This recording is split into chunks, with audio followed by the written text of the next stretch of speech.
Welcome है आप लोग का एजुकेशन 7.0 में।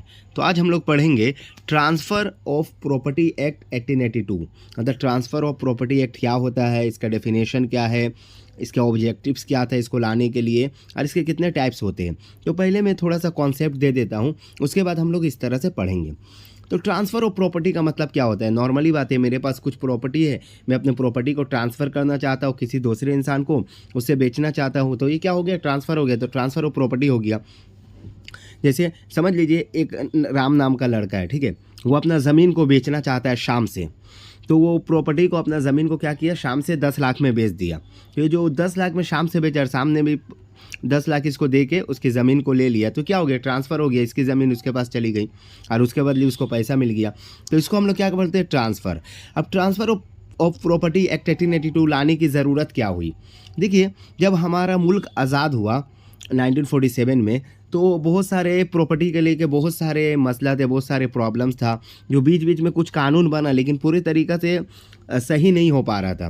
तो इसलिए ट्रांसफ़र ऑफ प्रॉपर्टी एक्ट लाया गया, जिसमें पूरे अच्छे तरीके से कानून के ज़रिए लीगली तरीके से लाया, ताकि लीगली तौर पर सब उसको ले सके। इसके ऑब्जेक्टिव्स भी बहुत सारे थे। ऑब्जेक्टिव्स क्या थे कि पहला तो हर चीज़ प्रॉपर होना चाहिए, लीगली तौर पर होना चाहिए, कानूनी तौर पर। दूसरा, फ्रॉड से बचाने के लिए बहुत कोई क्या करता था ना पहले, कि ज़मीन को किसी और का ज़मीन को दिखाकर बेच देता था, और ज़्यादा डॉक्यूमेंट्स नहीं लगने की वजह से क्या होता था, उसके साथ फ्रॉड हो जाता था। उसको बचाने के लिए फिर दोनों के डॉक्यूमेंट्स और रिकॉर्ड में रखने के लिए ये ट्रांसफ़र ऑफ प्रॉपर्टी एक्ट 1882 लाया गया। और इसके अलग अलग टाइप से, अगर समझिए कोई गिफ्ट देना चाहता है, कोई क्या कि अपना घर को गिफ्ट में दे दिया किसी को, तो उसका क्या, उसका कानून का अंदर में उसका किस तरह से दिया जाएगा।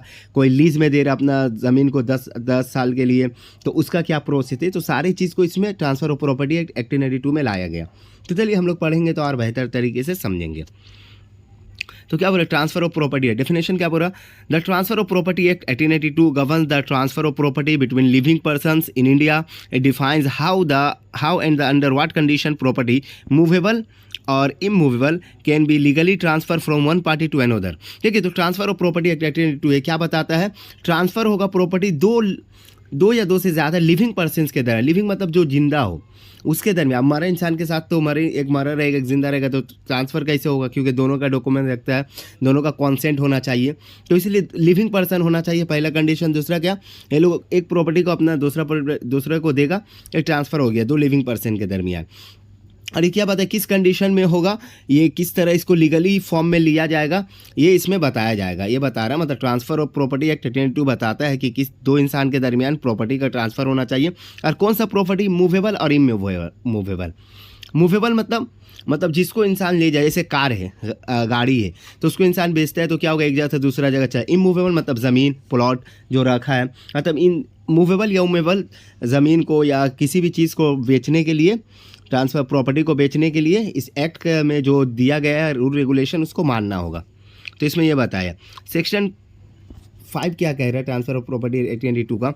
The transfer of property means an act by which a living person conveys property in present or in future to one or the more the other living person or to himself and the one or the more other living person. मतलब क्या बोल रहा, transfer of property का मतलब ये होता है section 5 के ज़रिए, कोई एक इंसान जो अपने प्रॉपर्टी को दे रहा है किसी को, चाहे वो प्रेजेंट में दे या फ्यूचर में दे। जैसे पहले एग्रीमेंट हो जाता है कि चलिए हम आपको कब बेचेंगे, चलिए 6 महीना बाद आप मेरा प्रॉपर्टी ले लीजिएगा, और वो बोलता है ठीक है आप एग्रीमेंट कर दीजिए जब तक आप किसी को सेल नहीं कीजिएगा। तो एक एग्रीमेंट बन जाता है, कोई प्रेजेंट में ही ले लेता है संग, तो वह फ्यूचर में बेचे या प्रेजेंट में किसी को सेल करे, दे, तो ट्रांसफ़र करे प्रॉपर्टी को, इसका मतलब होता है ट्रांसफ़र ऑफ प्रॉपर्टी। अब वो किसको दे सकता है, लिविंग पर्सन को देगा, एक से ज़्यादा पर्सन को भी दे सकता है, खुद को भी दे सकता है। और खुद को कैसे देगा, अब आप बोलिएगा, समझिए कोई इंसान है, एक कंपनी है, ठीक है, उस कंपनी का क्या है, वो CEO है, वो बोल रहा है मैं CEO करके उसको बोला जा रहा है। अब वो क्या बोल रहा है, नहीं मैं इसका ऑनर कहलाऊँगा, ठीक है, वो करके अपने आप को ही उस कंपनी का ऑनर बना सकता है। तो वो खुद के नाम पे भी कर सकता है किसी चीज़ को, ठीक है, तो या खुद को या किसी और को दे, एक या एक से ज़्यादा पर्सन को दे, वही बता रहा है, ट्रांसफ़र कर सकता है, सेक्शन 5 बोल रहा।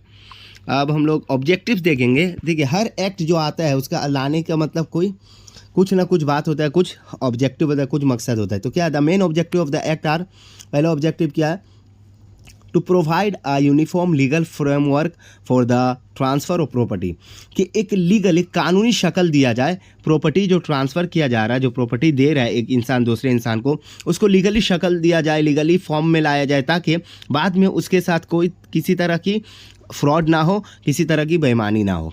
ठीक है, पहला मकसद ये था। दूसरा क्या बोल रहा, to define and regulate different modes of property transfer, sale, gift, mortgage, lease, exchange. To define and regulate different modes of property transfer. अब देखिए, ज़रूरी नहीं है कोई इंसान अपने प्रॉपर्टी को बेच ही देगा। कोई क्या करता है, रेंट में लगा देता है, कोई सेल करता है, कोई गिफ्ट दे देता है, कोई मोर्टगेज मतलब होता है, जैसे अगर आप किसी समझिए आप बैंक से जाके लोन ले रहे हैं, ठीक है, 10 लाख लोन ले रहे हैं, तो सिक्योरिटी के तौर पर उससे तो कुछ चाहिए आपका, तो आप क्या किया, अपने घर के कागज़ को दे दिया। अगर आप लोन नहीं चुका पाइएगा तो आपका घर को बेचकर वो अपना पैसा ले लेगा। तो इस तरीक़े से जो ज़मीन दिया जाता है उसको मोर्टगेज बोलते हैं। लीज पे जानती है, मतलब 10 साल 20 साल के लिए कोई दे देता है, मतलब एक बार में पैसा फिक्स हो गया कि आप 10 साल में आप हमको इतना पैसा दीजिएगा, या तो साल का इतना दीजिएगा, आप जो करना है करिए ज़मीन पे, और जिस काम के लिए रहे लीगल तौर पर, तो वो कर सकते हैं। लीज पर एक्सचेंज कर सकते हैं, आप ये वाला ज़मीन मेरा ले लीजिए, वो वाला मैं आपका ले ले रहा हूँ। तो किस तरीक़ा से मतलब रूल रेगुलेशन इसमें तय किया जाएगा, क्या किस एक्ट के ज़रिए ये किया जाएगा, इसको सही करने के लिए ये लाया गया ट्रांसफ़र ऑफ प्रॉपर्टी एक्ट 1982। तीसरा ऑब्जेक्टिव्स इसमें क्या बताया जा रहा, तीसरा ऑब्जेक्टिव बताया जा रहा है कि to safeguard the rights and obligation of parties involve in the transactions, मतलब जो प्रॉपर्टी का लेन देन कर रहा है उन लोग की जिम्मेदारी क्या है, उन लोग का हकूक़ क्या है, राइट्स क्या है, उसको बताया जा रहा है, उसको सेफ रखा जाएगा। मतलब अगर कोई प्रॉपर्टी बेच रहा है तो उसको भी प्रोटेक्ट किया जाएगा ताकि उसके साथ कुछ गलत ना हो। फोर्थ नंबर क्या बोल रहा है, to prevent fraud and ensure lawful and fair transfer, तो क्या बोल रहे हैं, रोका जाए फ्रॉड को, मतलब बेईमानी को, जो फ्रॉड करता है उसको रोकने के लिए, और कानूनी तौर पर यकीन दिलाने के लिए कि ये फेयर रहेगा। इस एक्ट के ज़रिए बहुत ही ज़्यादा अच्छा असर पड़ेगा, इसको लाया गया। लॉफुल, अगर लॉफुल तरीके से होगा तो ये फ्रॉड का कोई बात ही नहीं होगा, इसलिए इस एक्ट को लाया गया। तो ये तो था ऑब्जेक्टिव्स। चलिए अब हम लोग टाइप्स देखते हैं, इसके कितने टाइप्स होते हैं। तो पहला टाइप से सेल, सेक्शन 54। सेल मतलब मेरे पास ज़मीन है एक, मैं अपने ज़मीन को अपने दोस्त के साथ बेचना चाहता हूँ, तो मैं क्या कर रहा हूँ, उसको ट्रांसफ़र कर दिया, वो मुझे जो पैसा मैं बोला उतना वो मुझे दे दे, तो ये सेल कर दिए। मोर्टगेज मतलब अभी हम समझाए सिक्योरिटी के तौर पर जो लिया जाता है। समझिए हमको एक जैसे बताए थे कि हमको लोन लेना है, ठीक है, 20 लाख का लोन लेना है, तो बैंक तो इसी तरह आपको लोन नहीं दे देगा, वो कुछ तो सिक्योरिटी मांगेगा। आप क्या किए, अपने ऑफिस का जो डॉक्यूमेंट्स है उसको दे दिए कि ये मेरा सिक्योरिटी के तौर पर है।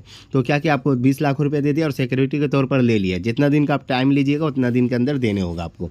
अगर नहीं दे पाइएगा तो वो अपना क्या करेगा, आपका ऑफिस का सेल करके या कुछ भी करके उसके ज़रिए वो अपने पैसा को ले लेगा।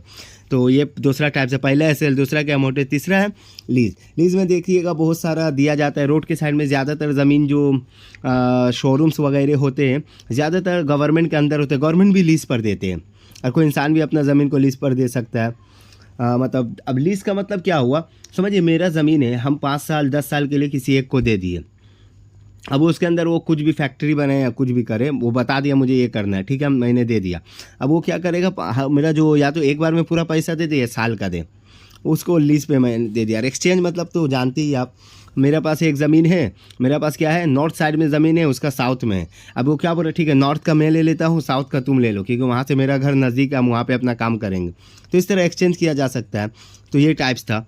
और लास्ट टाइप्स क्या है, गिफ्ट। कोई देखिए गिफ्ट भी दे देता है, गिफ्ट भी दिया जाता है। कोई अपने फ्रेंड को अपना क्या एक प्लॉट गिफ्ट में दे दिया, या कोई फादर ने अपने बेटे को गिफ्ट कर दिया, तो उस प्रॉपर्टी को, तो उसका क्या प्रोसेस होगा वो इसमें बताया गया। ठीक है, ये सब टाइप्स है। तो कितना टाइप्स है, अभी 5 टाइप्स है। एग्जाम्पल अगर हम लोग देखें, suppose mister A sells his land to Mr. B for 5 lakh through a registered sale deed.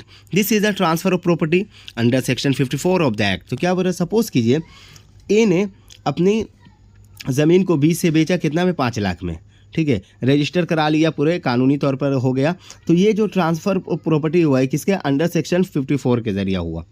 तो इस तरह। तो चलिए, तो ये ट्रांसफ़र ऑफ प्रॉपर्टी का ऑब्जेक्टिव और टाइप्स हो गया। तो 1 मिनट में हम लोग थोड़ा रिवीजन कर लेते हैं इसमें क्या क्या आज हम लोग पढ़े।